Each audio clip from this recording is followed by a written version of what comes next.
Hi everyone, my name is Emily and I'm the Young Adult Librarian at the Rock Island Public Library, and the book I'm going to tell you about today is called Pemba's Song. So in this book you meet a girl whose name is Pemba, as you could maybe guess, and she loves writing poetry and listening to music and hanging out with her friends and her boyfriend. But the problem she has at the start of this book, her dad was in the military, but he has died. And this happened a little while ago. And Pemba's really missing him. But there's another big change coming because her mom has gotten a new job. And so they have to move from New York City to this small town in Connecticut. And Pemba's not happy, it's summer vacation and she's missing everybody she knows back home.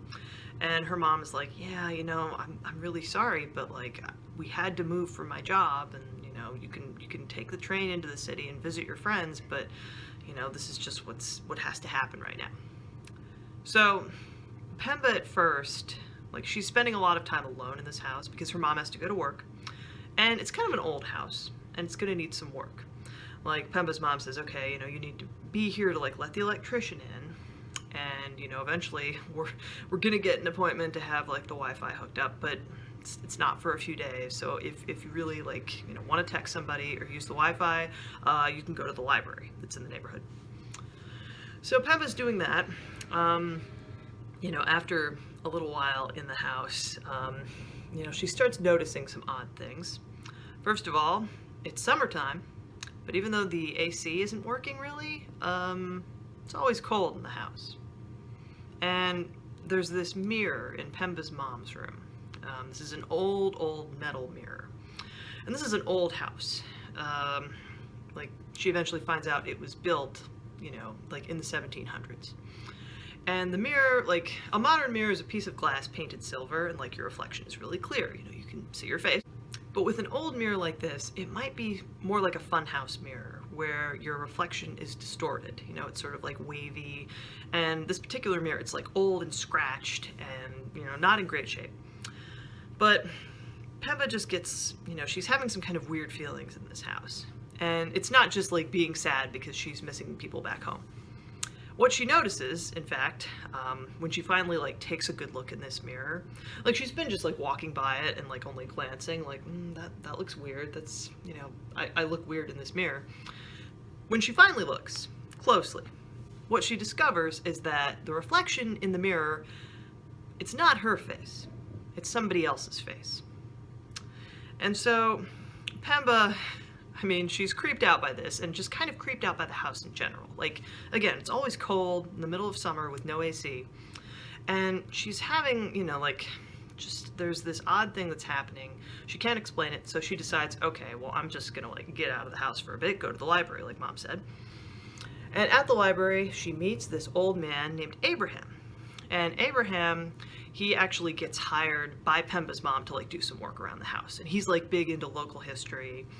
And Pemba can talk to him about this because, again, he knows stuff about the town. So she's like, hey, what do you know about our house? Who used to live here?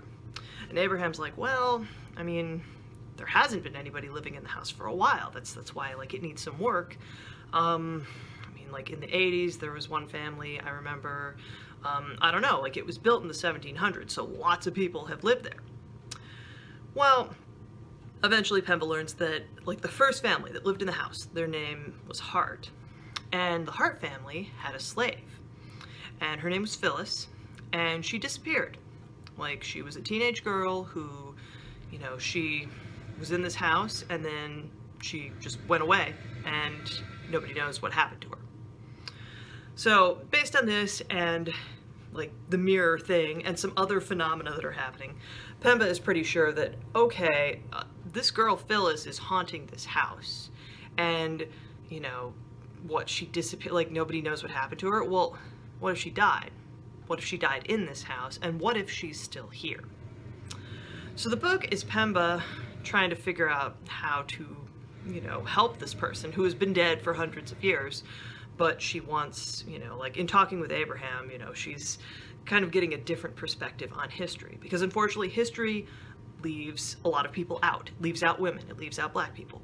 And This is someone who hasn't been remembered, and Pemba's thinking, okay, well, if I can find out what happened to this person, I mean, maybe that will help. You know, maybe like if this is Phyllis haunting our house, you know, if I can find out what really happened to her, maybe this will help somehow. This is a ghost story, but it's also historical fiction because, you know, there's the history element of this person from centuries ago.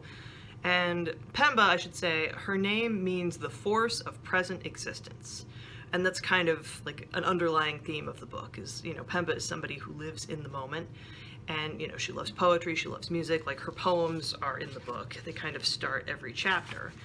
And, you know, as you read her point of view, you know, you also see her, you know, kind of learning more about this other person's point of view and wondering, okay, you know, if I have this connection to this person, even though they've been dead for centuries, you know, what can this mean? Like, this is something from the past that I can bring forward into the present.